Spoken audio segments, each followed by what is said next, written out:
I got offers for that NFT for $80,000. I was broke. Don't care. Put it on the credit card. I go. Now, if I knew then what I know now, We don't have that in Ukraine.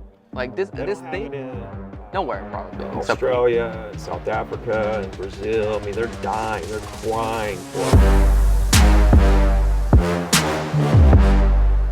Hey everyone, thanks so much for tuning back to our podcast. Today, I have with me Ricky Caruth. Whoever's in real estate, if you're a real estate agent, you probably know Ricky. But for those, maybe there's one or two person who doesn't know. Maybe a little bit feedback on you, Ricky. So, yeah, I'm from Alabama. Yeah. I got in real estate when I was 20. It's 2002. So that's how old I am. And it's been a crazy ride. I made $1 million really fast. Yeah. I lost everything. Went back to roofing houses. Slept in my car for a while. Actually, it was over a year. I actually thought back about it. It was like over a year. And I was eating out of people's refrigerators, staying at my buddy's house. That's when the crash happened. That's when you lost everything. Why did you lose? Because you were buying and flipping properties? That was the reason? So I didn't really understand how A, house flipping worked, and B, how real estate markets worked, and how to... You were chasing deals back then. Yeah, I mean, like I was flipping houses on no doc loans that were allowed back then. Yes. So I had like $1.5 million plus worth of debt. Lord knows how many houses that I was in the middle of flipping. And then when the market started to turn, it's like the equity just evaporated overnight.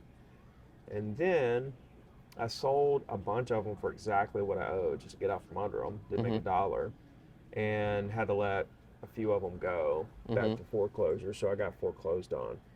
And then, there's that part of it. Then there was the part where I didn't understand how to continue to sell real estate as a real estate agent. Yeah, because the market shifts. Now you have to adapt. Yeah, and everybody has to go through that. But I just happened to go through it during the worst recession. And you've been a realtor for a couple of years back then, yeah? Before the recession happened. So in 2002, I got in the business, and my last deal was in 2005, February 2005. Got out of the business. I went back to roofing for the rest of 2005 and 2006. Worked on an oil rig all year 2007, and then got back in real estate. I mean, I know I closed my first deal in May of 2008. I think I got back in it like... When you got back? Yeah. It was like February, March. I think it was March. When you went back to after the crash, you went back to real estate. Did your mindset change? You started doing sales differently? Or you still... As sales go, yeah. But like whenever I grew up roofing houses. So like I wake up every day and work as hard as I can. Yeah. So when I got into real estate in the beginning, I was just waking up every day working as hard as I could. When I lost everything, I woke up every day and worked as hard as I could. When I got back in real estate, so like my day-to-day never changes. You know what I mean? That's what I try to tell part-time agents is that your day-to-day is not going to change. I want to go full-time real estate. It's like, well, you get up every day and work all day now. When you go full-time real estate, you're going to get up all day and work all day then. And then only after 6 months you're going to see results, right? Well, I mean, these are part-time agents that are trying to go full-time, and once they start doing some deals, they'll go full-time, right? So this isn't, some people do go cold turkey. I got 6 months worth of reserves. Let me just quit everything and go That's how I full-time. did it. Yeah. How did that? It was tough. Yeah, I had some savings, so I figured that I'm going to have sales faster. I thought it's going to be easier. You continued to. You never had to go back to a job. No, I just kept going. I went into that, but I kept doing it. A lot of people don't. A lot of people have reserves for 6 months, and they don't get a sale that quick. They have to go back to their job. Yeah. But it was tough. I thought about it.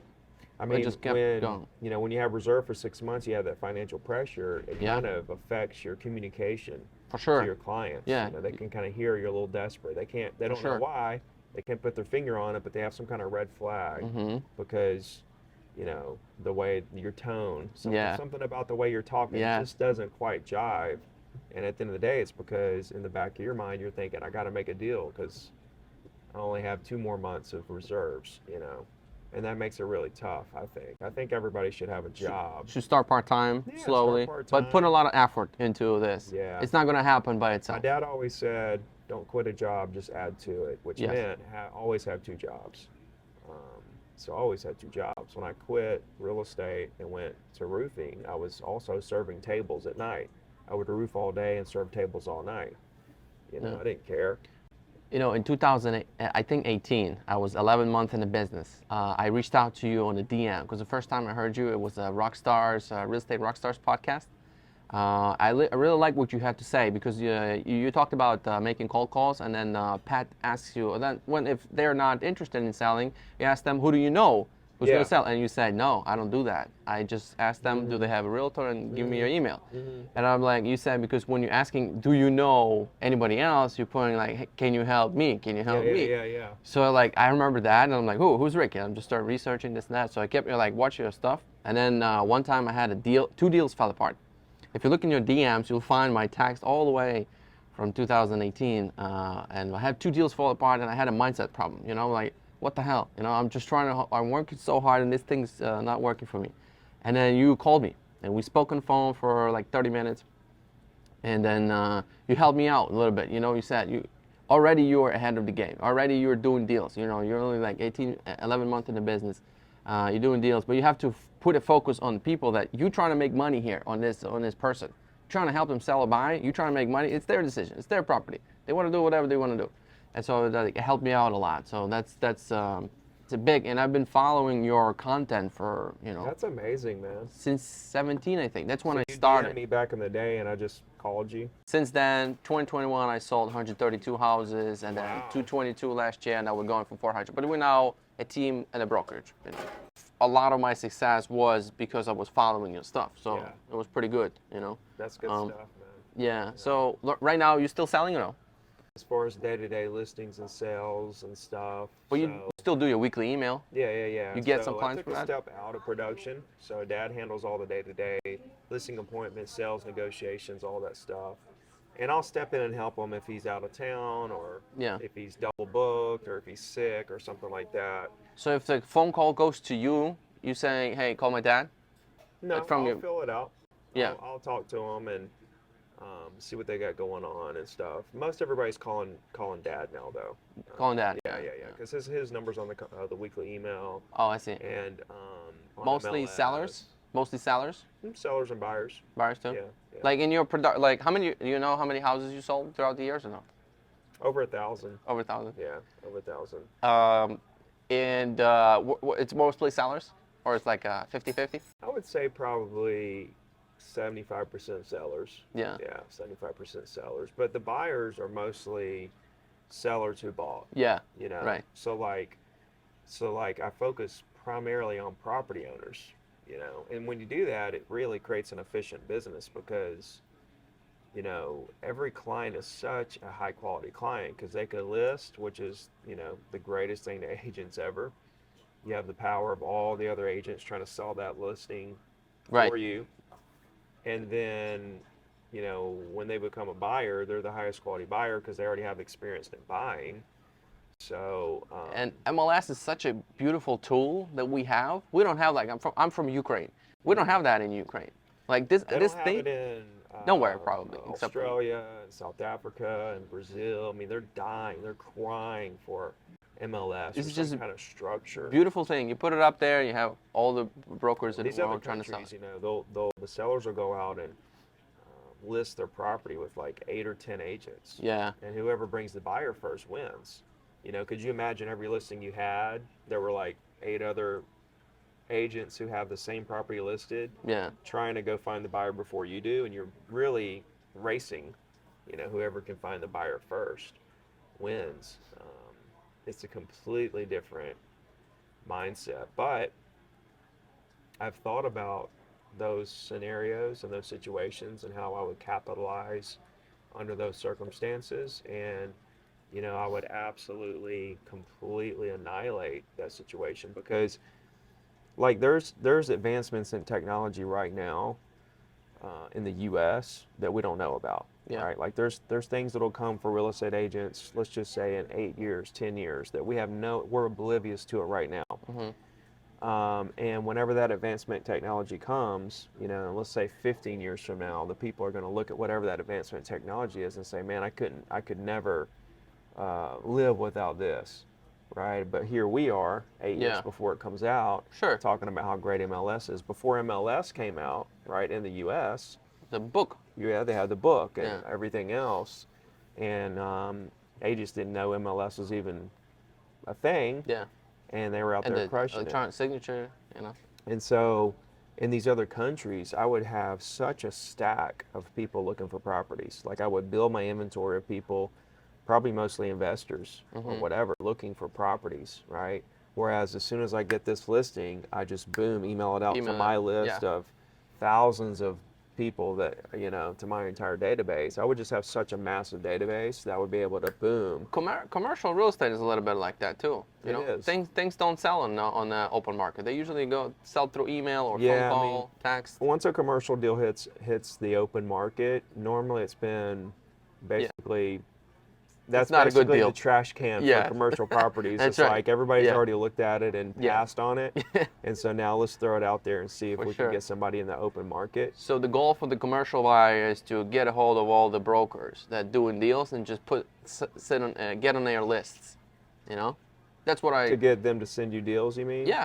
It Yeah. just depends on what part of the commercial realm you are. You know, if you're the broker, if you're the buyer, you know, if you're the seller, you know. If you're the buyer, you're looking Yeah, if you're for the deals. buyer, yeah. Yeah. If you're the buyer, yeah, having great relationships with the commercial brokers that Yeah. get these off-market deals where you basically get privy to. You just have to let them know that you're a serious buyer because they're Yeah. gonna down the list. Who's the You best have to buyer? kind of build for- your reputation with Yeah. the brokers Yeah. who, you know, get the deals. I got a question for you. So your weekly email, right? So you would call, and you would call the owner, and if they say, "Yeah, I'm not interested," most of them probably not. You get an email, but then you don't follow up. You just keep the email. You do the weekly email. Yeah, I mean, every that week. wasn't ever like the strategy. The strategy was to call them every once in a while, check on them. Yeah. You know, in the back of my mind, you know, that was what I wanted to do.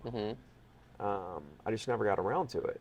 Yeah. Like I have a box in my closet Uh-huh. that's on real paper of every single phone number I ever called of property owners for the last 20 years, right? Because before Red X and auto dialers, you know, I hand out everything, and I wrote everything was written down on a piece of paper, right? Like I would have the 100 numbers that I found, I would write them down on a piece of paper, and I have a box of all those phone numbers with notes and everything, and I kept all that because I was like, I'll call these people again, you know what I mean? But I never did. Yeah. And Why the re- not? You were and going the for the reason- next. And the reason why I never did is not because I was going for the next. If I was just going for the next, then I could have said, okay, let me time block a week to call through my database, right? It wasn't on to the next. It was that I was too busy servicing clients, buying properties. And so like for 8 hours, it got to where like for 8 hours, I was literally just showing property, negotiating, writing offers, going to listing appointments, you know. Do you think you could have skipped the calls just by a bunch of emails? No. You think the calls made a Yeah. difference? Yeah. Yeah. Yeah. Everybody wants to cut I bought the- a lot of emails, and Right. I sold a lot of properties off that. Because now, like for example, you talk to somebody, you get an email. 5 years down the road, they reach out to you. They don't remember probably your voice anymore. That's one scenario. Uh-huh. Another scenario is you call them and they buy something today. Another scenario is they buy something in a month. Yeah. Another scenario is they buy something in 6 months, year, 2 years, 10 years. So all these scenarios happen, right? It just depends on them and who created the deepest relationship with that property owner. I remember in the first year, I met one guy. He's also started the same time with me, and we were talking how you grow and I grow, and he says, "Cold call that, don't do it." Yeah. And I'm like, and I felt so good because I was doing it. I wasn't getting too much business out of it, but I was getting listings in my very first year. I was grabbing listings, pretty good listings at the 2.5% commission. I was super happy with it. And I knew that this would not be my probably scalable business model because I couldn't. It wasn't my passion. You know, I was doing it because I got nothing else to do. I got to do something to make money. And I was looking at him like, this is probably 99% of agents think that. that it doesn't work. Yeah. It worked. So I got probably, maybe throughout my first couple of years, I probably got like maybe 20, 30, and then referrals from those cold calls that I did. Probably maybe altogether, maybe 50 sales I got from the cold calls. But altogether, it probably grew, and now I don't even know where the deals come from. They're all from referrals. What and did you social media. transition to? I have videos. I did a lot of videos and put it out on the Facebook, and I did restaurant reviews videos. Those are where I heard that from Gary Vee. You know, you do the local mayor of your town. Yeah. And so I went out to restaurants, did interviews, put it out on the Facebook, spread it out. People would share, and that's how I got my name People out. would DM you and say, Yeah, looking and for then- property or whatever. Yeah, and then everything comes from Facebook and Instagram DMs.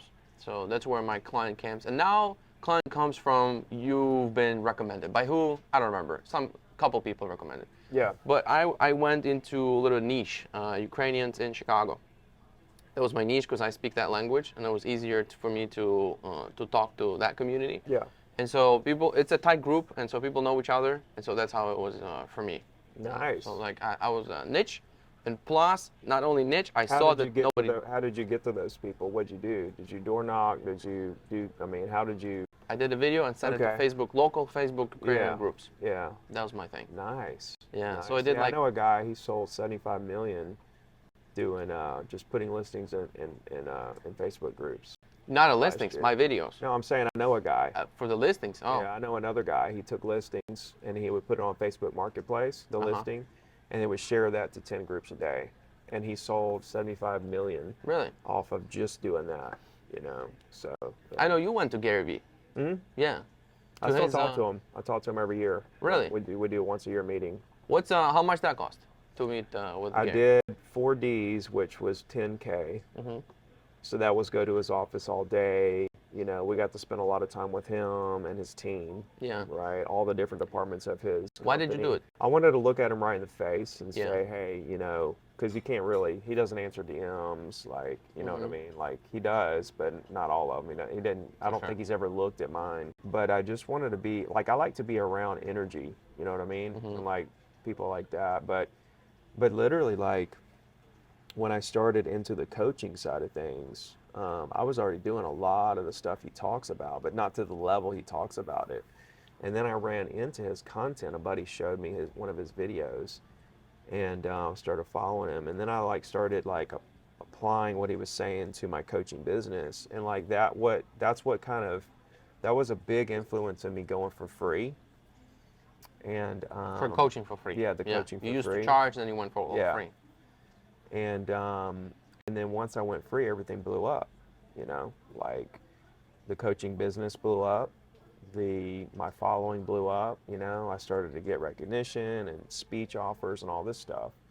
And I just wanted to tell him face to face, like, you had a big influence in like where I'm at and where I'm going. You know, and the whole mission is to reduce the failure rate in the industry.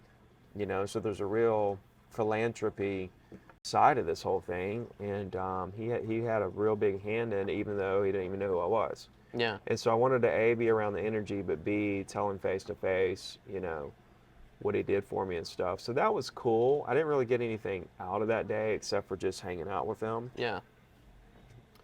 And then I got one of his first NFTs, right, which granted me a 5-minute convo with him once a year for 3 years. I see. And that was, at the time, it was 8,000. But crypto crashed since then. So I think I've had, I got offers for that NFT for $80,000. Yeah, I got it for 8,000, and I had offers for 80,000. Now I'm getting offers for like 8,000. Basically what I paid for it. But you're still gonna keep it, right? Yeah, I'm never gonna sell it. It's good Well, it's a good even value. yeah, even after so the NFT gets you like it's tickets to his huge conference every year, which I can't go to, unfortunately, because I'm just speaking at my own conferences and stuff. But the reason I got it is because you got that 5-minute conversation with him once a year. Now, if I knew then what I know now, I would have got a different NFT that got me more time. You could have bought an NFT to go spend all day with your team, you know, at his office, strategizing with him. You could go. There was all kinds of different things. but this next year will be our third year, and then, you know, the utility of the NFT will be gone at that point. So I don't know what he'll do something with it, I'm sure, at Uh-huh. that point.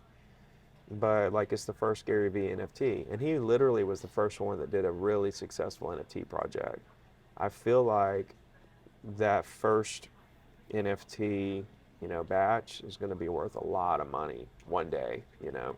But even if it's not, I don't really care. I got the value out of I got way more value out of what I paid to what I got.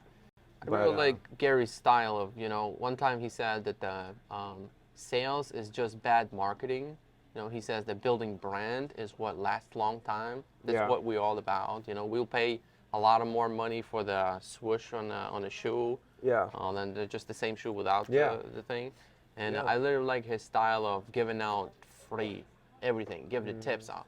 I've got so many clients just because I just give them some tips and then But he they turn charges around for and come stuff back. too, right? So Yeah. he does an NFT project and sells out for 50 Yeah, million. but that was like the big ask after how many years of No, free no, no. stuff? That wasn't the big. I mean, there were plenty other big asks that are Yeah, like you don't realize. yeah, You know what I mean? Like the 4Ds. Like I paid 10K yeah. to go sit at his office. Now for you're it. asking for his time, so he has to charge for it. No, I understand, but still at the same time, there's asks. There's been asks the whole time. You know what I mean? It's the allure of the brand, right? Whereas he's not, right. It's VaynerMedia that's charging him 10 grand, not Gary Vee. Yeah, You know what I mean? yeah, Um, so he camouflages it. You know what I'm saying? But he also brings way more value than he ever, you know, asked for. for sure. But that 5 minute conversation every year, we've had two so far, and every single time it's like I have one major question on my mind about my business that I'm just like, man, what do I do here? You know, and then we have the conversation, and then afterwards I have real complete clarity on Yeah. exactly. The same thing Yeah. happened to me when I went to Ryan Serhant office in New York in 2018. He posted on his Instagram, buy 100 of my books, I give you 1 hour of my time. I jumped on it. I was broke. Don't care. Put it on a credit card. I go. So I went there. I didn't hear nothing new. Nothing super new that I didn't know. But just, Was it one-on-one? yes, an hour like this in his office. And he just told me a couple of things that I kind of knew, but I needed to hear from somebody about it. As soon as I hear it, opens up, green light, I go full time. So I just didn't, like this, for me, I sometimes what helps me is just hearing it from somebody. Give me that. I want to hear this. And Yeah. as soon as I hear it, same thing with you. When you were putting out content, nothing new, but I heard that from you, and I'm like, I don't hear it from anybody else. I watch the YouTube 24/7. I'm all into this content. Yeah. And only you were pointing out that, losing deals is good stuff. You get your time back. Closings happening every day. This stuff was like, okay, I got it. Yeah, I'm yeah, going yeah. all in. Because in the beginning, I also thought maybe it's a flat fee. Maybe I'm seeing these flat fee companies coming up. Maybe this industry is going, I don't know where it's going. Where am I putting in my time here? Yeah. But then I started researching, so with him as well, he told me a couple things, and I'm like, okay, I'm going back to Chicago. I'm going to kill it. So after that, it went up. So I like this, buying your knowledge a little bit from people that, like, you went to Gary Vee, you Yeah. went to meet, you also, for the social media, for YouTube, you met to Kevin. Is that the reason you went to, or That no? was one of the reasons. Why not? I wanted to be around and meet Kevin. You're talking about. I went Meet right Kevin, on yeah. his jet. He's selling basically tickets to shadow him for a day, where he'll take you on his jet, and along with two other people that paid to shadow, and you go look at property, because he has a real estate startup company, House Hack, where they're going to buy properties, flip the properties, um, and so I did it because it was so cheap, right? It was $3,000, Yeah. right? And the dude has 2 million, YouTube subscribers, and it's just It blew done up after the COVID. Putting out content like 4 videos a day. Yeah, yeah, yeah. You're yeah, also yeah. putting out a lot lately. So he has a different energy, Yeah. right? I wanted to be around that energy for a second and really get some time to kind of pick his brain, dude. I got to pick his brain for the entire day, dude. We met at 7:30, And we were there. I was there. It was 12 hours, right? 7 o'clock at night. We flew to North California, looked at some houses, and then we flew back to Santa Monica, where he interviewed a guy from ARK Invest, and spent some time with him in the car, like all over the place. So my biggest thing was like, please explain House Hack to me, this company, you know, because I wanted to invest in it, which I did. But I didn't do it until I actually met with him, and I wanted to understand. I wanted to get all my questions answered about what exactly it is from the inside out. That was a big thing, and then just kind of. What is it? What is it? So he raised a bunch of money, and then he has that money sitting in bonds right now, just collecting interest until the market bottoms out, right? So he's spending time right now going from town to town around the West, picking out which cities and towns he wants to invest in, you know. So basically a syndication, but in a single family house. It's not really it's not a syndication. The money he raised is equity in the company. You own equity in the company. You don't own the real estate. I mean, the real estate is owned by the company you own equity in, but you don't own like with syndication, you own a percentage of this development. Yeah. Right. But this is, you own a percentage of House Hack, right? So of the company, and his goal is in 10 years to IPO it and all this stuff. But what he's going to do is, once he picks out, so he's spending this time right now while the market's going down to map out the areas he wants to buy in, that he feels like jobs are coming into the area, people are moving there. Yeah. The area we went to, I don't want to say the name of the town because somebody's from there, but there was no reason for anybody to move there, you know. So I don't think it's going to be a place that he invests in, but he had to go look at it and talk to the agents. And right now he's building relationships with agents, just like we talked about with commercial. Yeah. He's building relationships with agents because he wants off-market houses that need work. Yeah.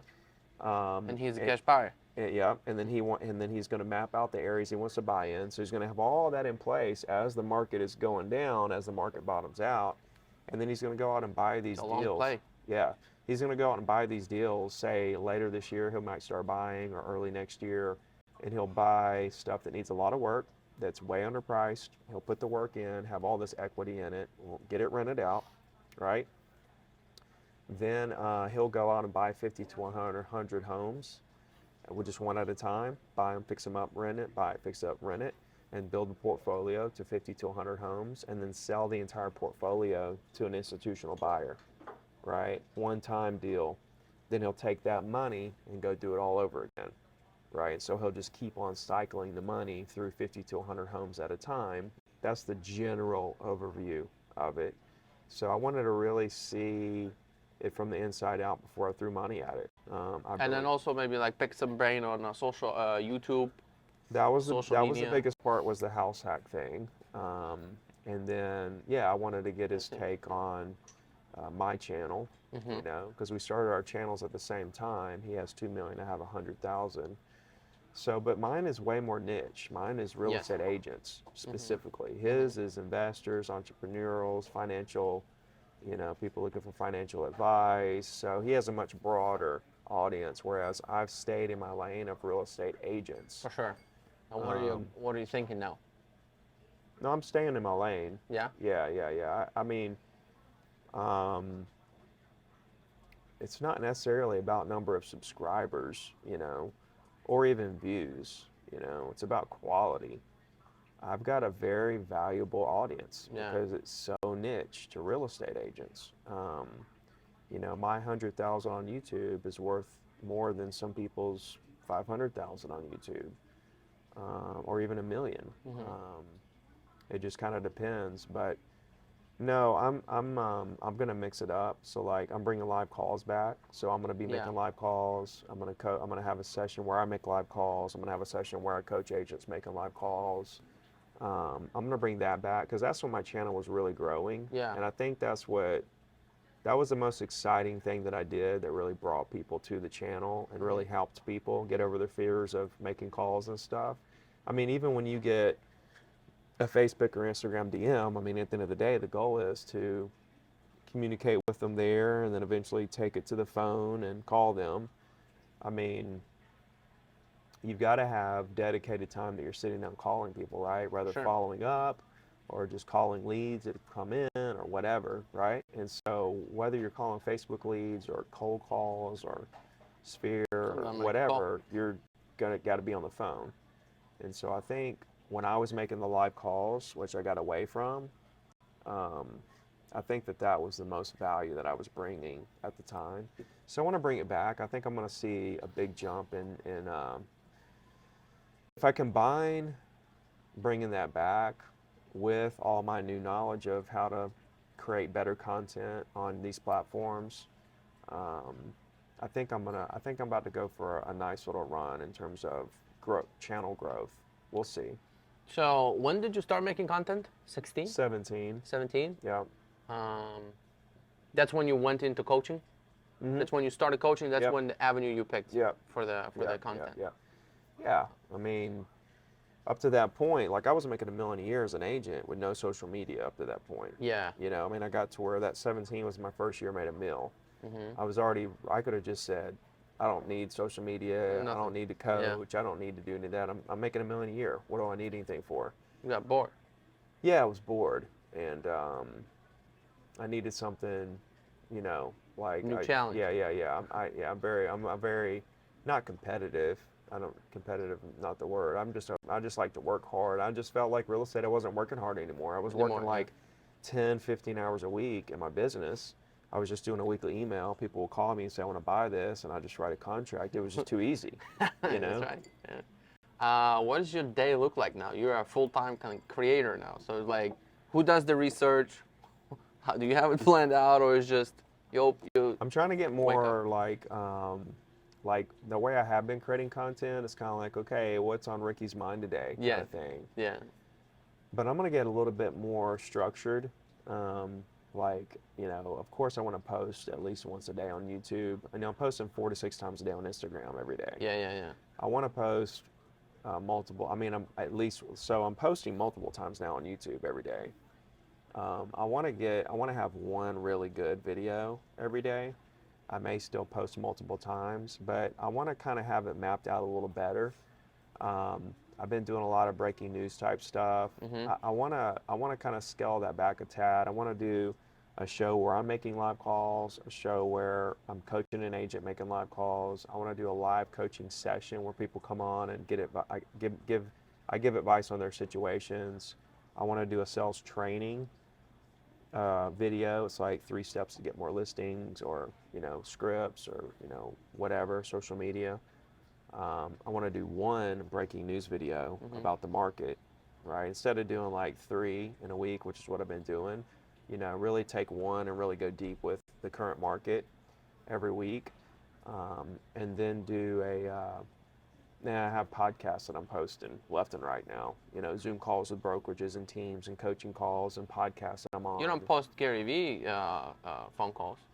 Those are private. The ones that I have with Gary, yeah, because they're 5-minute conversations. They're so fast, and the questions I'm asking are just real for you, not for the audience. Yeah. It's super selfish questions, right? Because I'm really trying to like find clarity on stuff that I need. I thought about, okay, I got 5 minutes. Why don't I kind of try to make it like a 5-minute podcast and post, you know, which I may do this last call, which I probably will do, just so I have some content with me and him, you know, jamming for a second. I probably will do that this year since it's our last call. But yeah, that's why, because like, you know, what I'm asking is like, fucking help me. For you, like, not yeah, for the because audience. like I'm having a mental breakdown is what it is whenever I'm But it's cool. It's very good for the audience. I want to see that stuff, you know? Yeah. Like I'm sure you'd love to. Yeah. So you like sit down every day, and then you do like how many so videos? my daily 4 or 5 so videos? my daily routine, so like I get up at 4:30, 5 o'clock. Yeah, right? you go to the gym, stuff like I get that. up and read first thing, so I'll read for like 30 minutes or so. Or I may answer some DMs. Kind of depends on how backed up I am on DMs. Like it's really wild now. Like I can hardly keep up. I can see where it's going to get away from me at some point. But I've been able to keep up so far. Like I called up yesterday on the plane right up here, and now I'm like 3 hours behind. Like I just filled back up, since then. So it's just kind of getting out of control. But I'm at the gym by 6. I meet my dad there. So we live from 6 to 7. Then I'll go home and run 2 miles. And then I'll take a shower and stuff. And then I'm in my office by 8. So then I start like organizing my day. Yeah. And just really figuring out where I need to be when I need to be there. And then from there, it just depends on what's on my schedule there. I may have a podcast I have to do, or a Zoom call, or a coaching call, or a live I'm going to do, may record some videos. But like your YouTube videos is one setup, and then you have a bunch of reels going on Instagram. Yeah. How do you do all this? Yeah, so it's What is crazy. It's crazy because I have my desk. It's in a real small room, and so I have my desk, and I have my setup with my mic and everything, and my backdrop with the brick and stuff, Yes. and I have my camera here and lights and everything, and that's where I do my Zoom calls, that's where I do my podcast, and that's where I film my YouTube videos. And then directly across the room from me is a green screen. And so what I do is I take the same camera. I have one camera. I take the same camera and I turn it around and set it up on my desk, okay, looking at the green screen. And this is after I've brainstormed what the reels are going to be and decided if I'm going to sit all the way down on a seat, sit on a stool, or stand. And then I'll get the frame right with the camera, and the settings. You do everything right. on your own? Everything on my own. And I'll get the frame right, the settings, and then turn the lights around this way because they were that way. Turn the lights around this way, and get all set up there. Yeah, and then you crank out like probably 20, 30 out of. Yeah, I normally do like 10 to 20 at a time. Yeah. Yeah, I'll do like 10 to 20 because with Instagram I've got the green screens where I'm looking straight at the camera. Then I've got the podcast clips. Then I've got my speech clips. Then I've got the green screen on Instagram with the article in the background. Yeah, you got to have somebody who edits all this. Twitter quote posts, Yes. stuff like that. So the ones that with captions on the Instagram and the ones with captions on YouTube, those are edited by. I wonder if our reels are edited by the same guy. What do you think, Carlos? You think so? I don't know. We have it. We order it from Fiverr, right, Carlos? We order it from Fiverr. No. These guys aren't from Fiverr. They reached out to me on Instagram, and years ago. So. Yeah, but the style, this. Pretty similar. Yeah, this.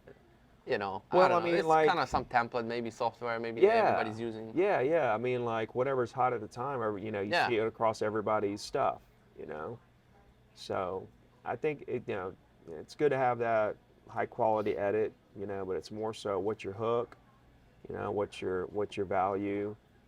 So I got a question for you now. So your brand, right? So you're doing all the content, you're giving out everything for free.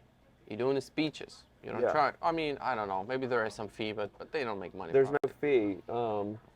Most of my speeches, they just pay for my travel. Yeah. They make sure that I require travel for me and my family, right, with an extra day wherever we go.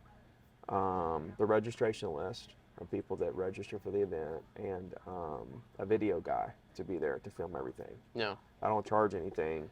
There's no speaking fee. Where's the money? What's the goal? Like, how do you make? Well, I've got the investing company, right? So, I make $1 million a year there, flipping houses, rental properties, and now we're getting into syndicating, big apartments. Yeah. So I'm kind of like Kevin on that front, right? I'm researching and looking at deals every day, but I know that the market's drifting down. So I'm kind of just like being patient. More and more deals are going to come out as the year progresses on big multifamily deals. You can't double the cost of debt, in commercial and expect the market to stay the same. It's not going to happen. Yes. I'm on the same boat with that. And so I'm just kind of just chilling, waiting. But through my brand, when these deals do pop up, I'll have the ability to go out and raise money, as much money as I need, right? So there's one. I've got my real estate business. So the real estate business is me and Dad. We're not in like a high relocation area. Like there's not people flocking to Alabama, but it is a tourist town. We have 7 million visitors a year. And so I get a little bit of referrals, 1 or 2 a month, something like that. so from followers around the country or Yeah, whatever. So that's I see. cool. I've got the coaching business, Zero to Diamond, so that makes $1 million a year. How? It's free. Um, No? affiliates, Affiliates. yeah, affiliate marketing and sponsorship deals. So that's the power of the brand. Yeah. You get followers. Now everybody wants to do business with you. Yeah, exactly. Sponsorship deals, ad revenue through the platform. How much you make on YouTube on your channel? I make, I was making like 5 to 10K a month, and I turned all the ads off. Really? Right, about 2 years ago, maybe a year Why? and a half ago. Why? I was like, and it was dumb to do, but I was tired of seeing ads of people before my videos where I'm saying one thing, and then the ads are saying, don't do this, and it's exactly what I'm talking about. I just got tired of seeing it, but I turned them back on here recently, and so I'm back at 5K, and I'll continue to build that. But as I continue building, I feel like my I have this really, because back in September I quit posting on Instagram because my following had flatlined, right, at like 225,000, like for a year. It didn't grow. Like I was new followers, but I was losing as many as I was gaining.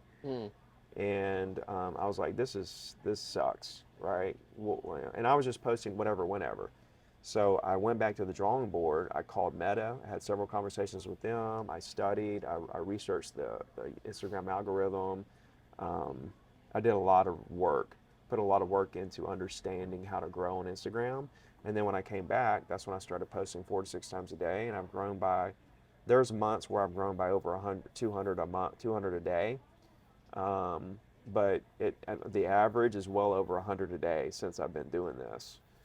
100 new organic followers, right? And so now I'm up to 235, right? And that's 10,000 growth in that time net, right? It's really about 20,000 or more. It's really more than that growth of real new followers, because again, like anybody that's on Instagram, if you go to your analytics, you'll see you've got new followers every day, and you got people that unfollowed you every day, a lot. And so, You say it's 100% real estate agents?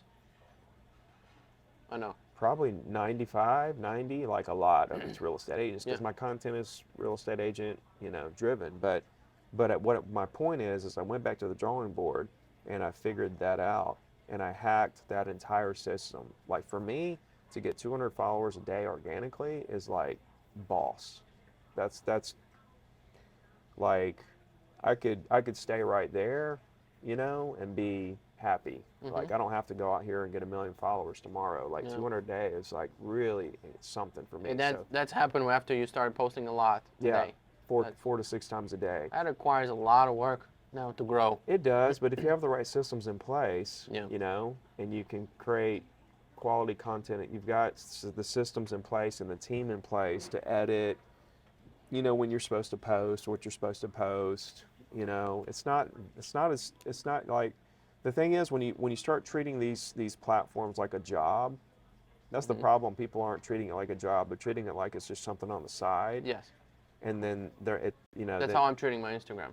and then so it's just not doing anything. But if you treat it like a full-time job, whereas it's like when you clock into a W-2 job, you have to be there on time, right? And you're gonna stay there till you leave. Same thing here. Like if you're supposed to post at 8 and at 11 and at 1 and at 3, then you have to do it at those times. And you treat it like that, and you post when you're supposed to, then every time somebody picks up their phone and hits Instagram, there you are.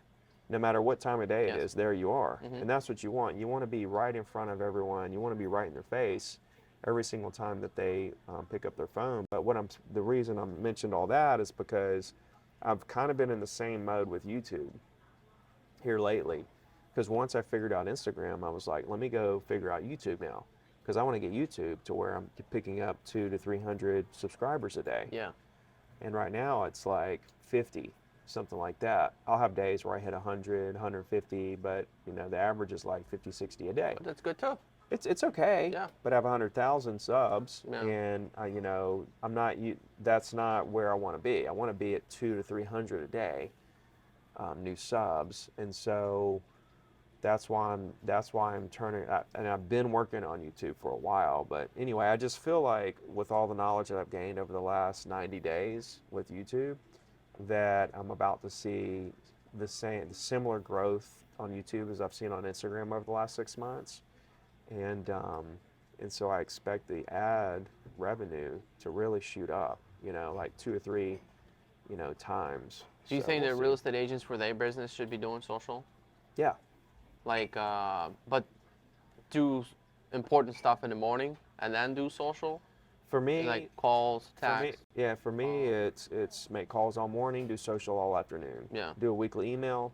That's it. You have rentals or you No, just I have flip? rentals. You have rentals? Yeah, I don't like flipping. Yeah, right. I mean, I flip because I have partners and I love my partners, but if it was up to me, we wouldn't flip at all. We would buy them, fix them, and keep them, you know. Maybe sell the ones that are less desirable, but, keep 70% of what we're flipping. So this year your goal is 100 million. Mhm. Buy a real estate over close to 100 million value. We've taken a swing at a couple. We took a swing at one for 10 mil. We took a swing at one for 20 mil. We took a swing at one for 16 mil. We didn't get any of these. So those are all in Florida. And they still sell over ask, yeah? Or close to? Or I think they're still on the market, honestly. Oh. I think those Oh, three are still on the market. They're asking too much. Too much, yeah. So we made offers for what they're worth. Now, the one that was 20 mil was an apartment complex in Orlando, and they had another offer that was higher on the table. This was just a couple of weeks ago, and I didn't hear back if they took that offer. Our offer was lower than that one, not too much lower, but a little bit lower. I don't know if they took that other offer or if it's still on the market on that one or And what's your goal with these? You buy them and you're gonna hold them forever, or you're just gonna for 5 years and you're gonna? I think hold forever, Yeah. and then sell the ones that are just don't end up being great producers. Yeah. The ones that aren't in great areas. So if we build a portfolio over the next, 5 to 7 years, and say we pick up, 3 a year or something like that, and we've got 10 to 20 properties in the next, 5 to 7 years, and 6 of them are just not as great as the other 14. We sell those 6, 1031 that money into better assets, and we just kind of keep stair stepping.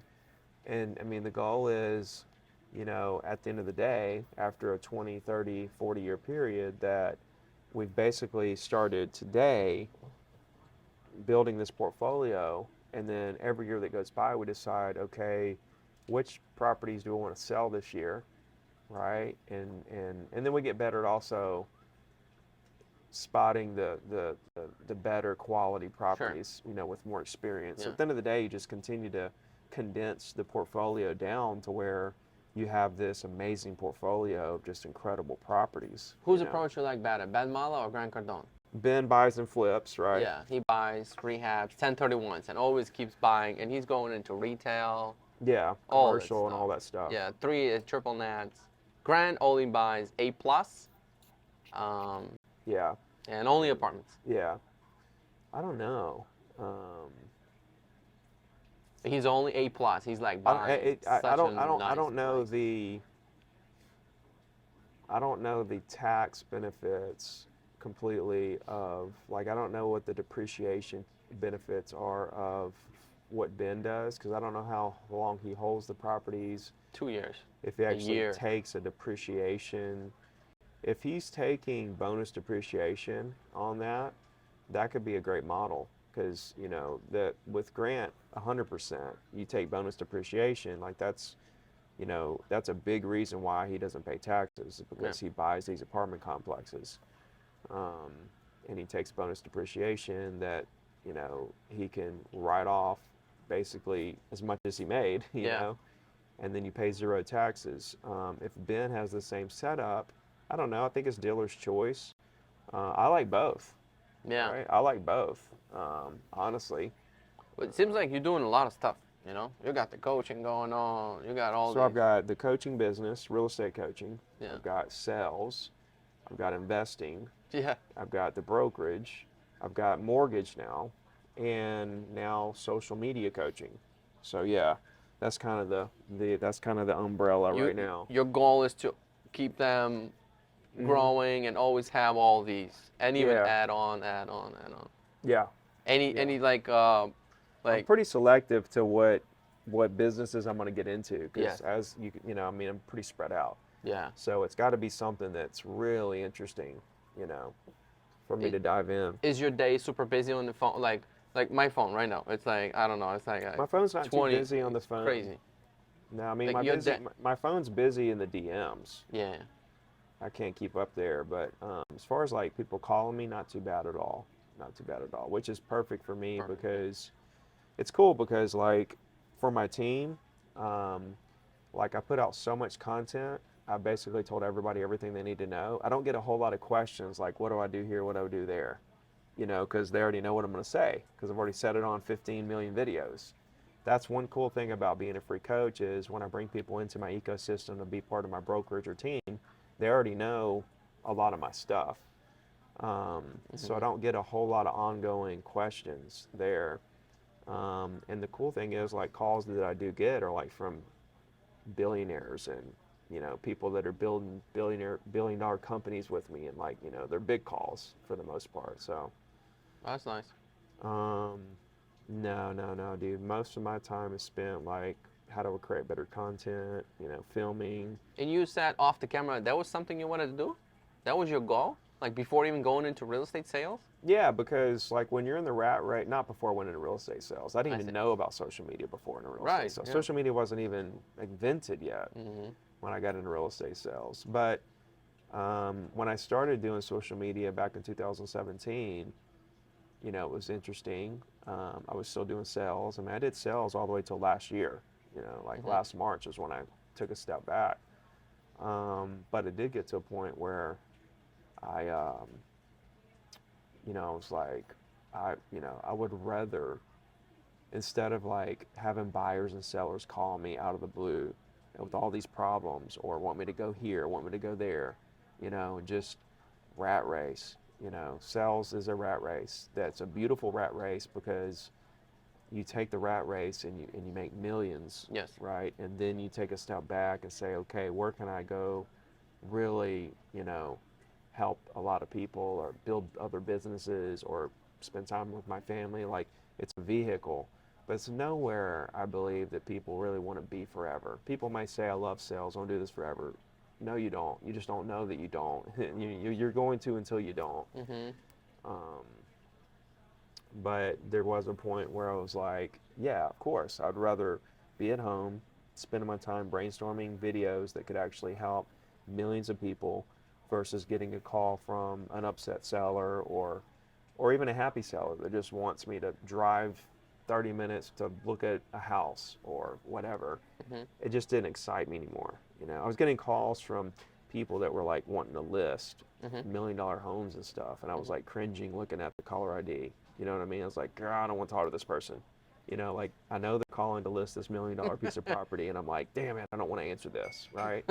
When you get to that point, But you yeah, know that you're looking back 10 years ago, and you were like, I would be happy to get that call. A lot of listeners are excited, like, yeah, oh excited, my God, because it's a that's all life-changing call. because that's all I had going on.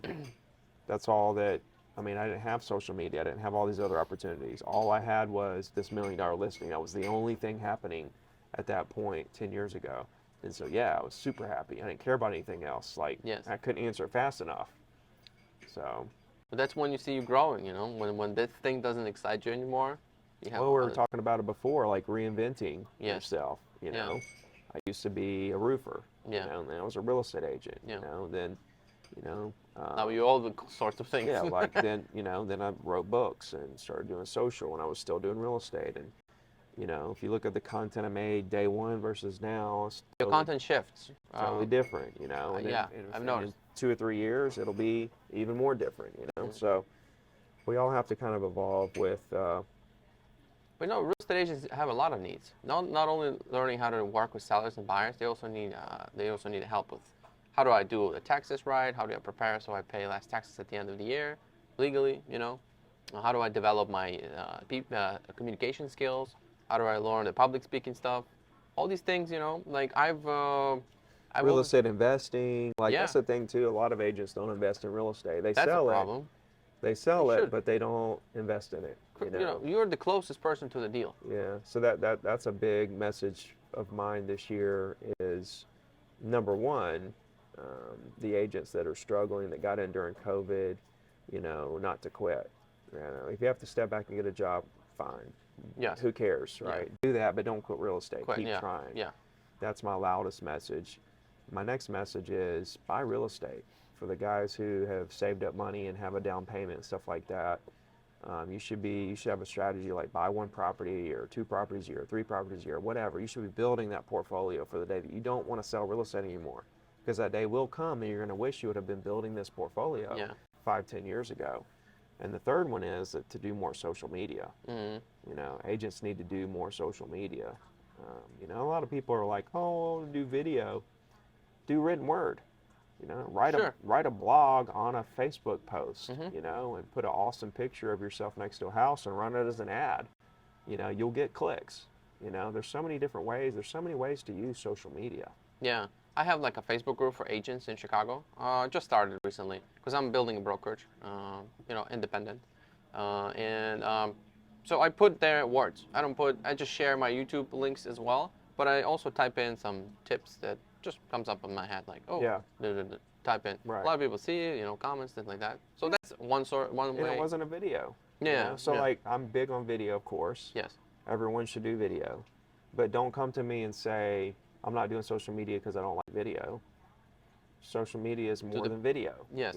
There's images, there's written word, there's ads, there's all kinds of things. On that note, we're probably gonna finish up. I know you have to go. If anybody wants to reach out to you, DM, Instagram, or... That's the best place, because I hardly even look at any other DMs. Yeah. So like, if you hit me on LinkedIn or Facebook or something, that's a real hit or miss. Yeah. Zero to Diamond, it's a social media platform. Yeah. There's 22,000 agents there. When you started coaching, did you think it's gonna grow that much? It was my vision, yeah. Yeah? Yeah. I figured like, if a guy's selling 100 properties solo, for that many years in a row, and he's going to teach any agent every single thing he knows for free, that it has to blow up. Yeah. It just has to. That was my thinking, is that there's no way it's not. It took it a long time, to Not so long, 6 years. Well, when you're in it, it seems like a long time. Yeah. When you look back, and that's what I say about the current market, right? A lot of agents are thinking, oh, this is a tough market and stuff. And I'm like, in 3 years, when you look back at the stats of this market, you're going to say, wow, this was an incredible market. Yeah. It's the same thing if you go back and look at the stats right now to 2008. You go back and look at the stats of 2008, and you're like, that wasn't so bad. Prices were half price. That would have been easy to sell. Yeah. Look at how many transactions there were. You're like, wow. But when you're in 2008, yeah, you're like, this is the end of the world. Yeah.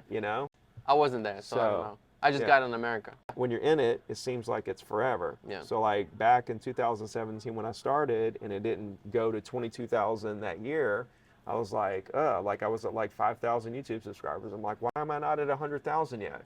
And here I am 6 years later at 100,000, looking back at the 6 years thinking, well, that wasn't so bad. It wasn't so long. But when you're in it, you're like, damn. Every day, every minute you're thinking about it. Yeah, it's like, shoot. Yeah. So. Well, thanks so much, Ricky. Thanks so much for your time. No, I appreciate you. Pleasure. Good to see you. Good to meet you. Thanks so much. Hope to see you soon. Thank you guys for watching. See you.